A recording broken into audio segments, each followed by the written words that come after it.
Bonjour à tous. Et si la lutte contre le carbone commençait par nos assiettes? Enfin, il y en a qui savent déjà que c'est un sujet qui m'est à cœur. 40%.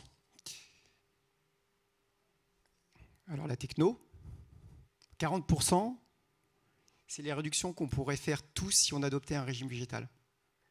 40%. Il y a quelques années, j'ai découvert un autre chiffre qui m'a vraiment bouleversé. 89% de l'empreinte carbone de nos assiettes provient de produits d'origine animale. Donc moi, je suis Rodolphe Landman et j'opère un réseau de boulangeries parisiens qui porte mon nom à Paris et au Japon. Et quand j'ai pris connaissance de ces chiffres-là, si on est un peu intentionné et qu'on veut prendre ses responsabilités sur le futur, on se dit qu'est-ce qu'on peut faire. Donc j'ai fait 3 choses. La première chose que j'ai fait, c'est d'incrémenter au sein de Maison Landman des offres végétariennes, ensuite végétaliennes, qui ont très très bien marché. D'abord salées, ensuite sucrées, ensuite de la viennoiserie. On était en 2014-2015. On avait des bons retours clients. On était un des premiers réseaux à proposer des offres véganes. Ça nous a donné confiance et on a décidé de travailler sur le projet un peu fou de créer une boulangerie 100% végane, 100% végétalienne. Donc on a fait 2-3 ans de recherche et développement. On a fait un audit monde. On a collaboré avec des startups.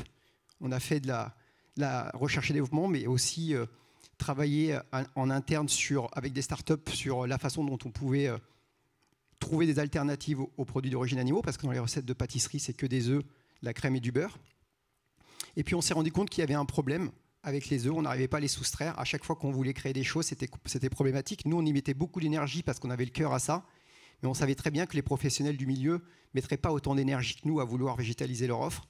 Donc on a créé Yumgo, un substitut 100% végétal qui a pour but de simplifier la démarche des professionnels qui veulent végétaliser leurs recettes. Après 2-3 ans, on a ouvert Land & Monkey, la première boulangerie-pâtisserie 100% végétale, 22 boulevard Beaumarchais, entre Bastille et République. Et le résultat était au-dessus de nos attentes, on a été super contents. Ça nous a donné beaucoup de baume au cœur. Et pour amener les collaborateurs à faire ce switch à l'intérieur de Maison Landman, parce qu'on était 250 collaborateurs en 2015 quand on a commencé à travailler là-dessus, on a fait 2 choses. La première, d'un point de vue émotionnel, j'ai fait intervenir un copain qui s'appelle Grégory Poinçonnet, où il donne des conférences qui s'appellent électrochoc. Le but, c'était vraiment, auprès des cadres, de faire un énorme électrochoc pour voir ce qui allait se passer si dans le futur, on ne changeait pas la direction de l'humanité. Donc il y a beaucoup d'émotions autour de ces conférences-là. On voit des gens pleurer, on voit des gens qui sont énervés. Mais finalement, après, on fait des petits modules, on travaille tous ensemble et on essaye de trouver des solutions ensemble. Et la deuxième, d'un point un peu plus rationnel et pragmatique, on a fait appel à un cabinet de décarbonation qu'on connaît tous, Carbone 4, et on leur a demandé de comparer une boulangerie-pâtisserie classique avec une boulangerie-pâtisserie 100% végétale. Résultat sans appel, moins 50% d'efficacité. Et surtout, ce qui a été intéressant, c'est de voir la non-efficience des protéines animales.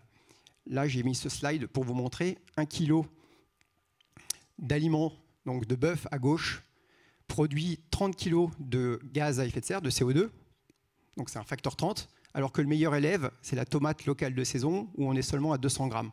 Donc entre le moins bon élève et le meilleur élève, on a un facteur 150. C'est juste délirant. Un autre slide qui montre un petit peu l'inefficience totale des protéines animales versus les protéines végétales. Donc là, on a à gauche tous les produits qu'on a l'habitude de travailler dans nos recettes chez Maison Landman, et à droite des substituts qui nous permettent de végétaliser notre offre. Et on est à chaque fois entre moins 60 et moins 90, voire moins 99% d'efficacité. Un terrain de football permet de nourrir une personne qui a un régime omnivore, alors que ce même terrain de football permet de nourrir 14 personnes qui ont adopté un régime végétalien.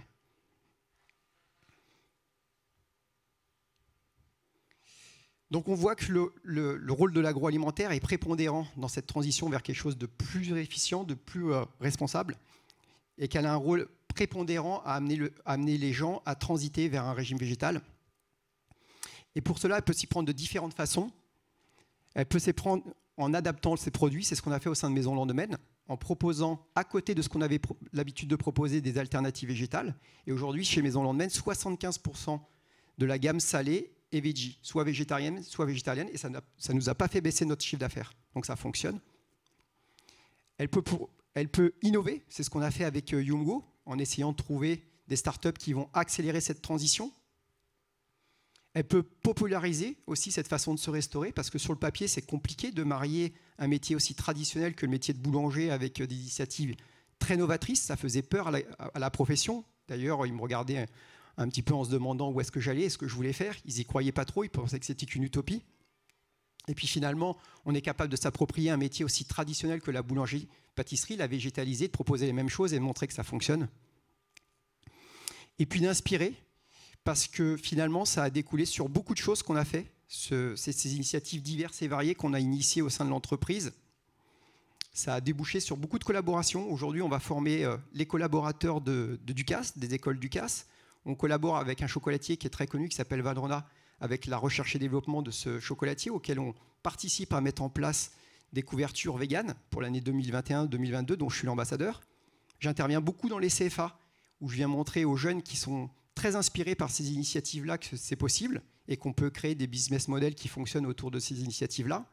Et puis, autour de grosses boîtes de l'agro aussi, j'ai rencontré des boards qui voulaient mesurer la profondeur du marché, voir si vraiment ils devaient caper leur stratégie dans cette direction-là. Quand on fait 2-3 milliards, on a besoin de se rassurer sur la profondeur de marché.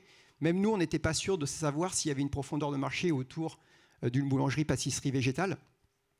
Et aujourd'hui, la Land & Monkey, c'est 12 000 personnes chaque semaine qui passent dans notre boulangerie et qui se font plaisir. Et en se faisant plaisir, sans le savoir, ont un impact positif sur la planète. Donc ça, c'est cool. Et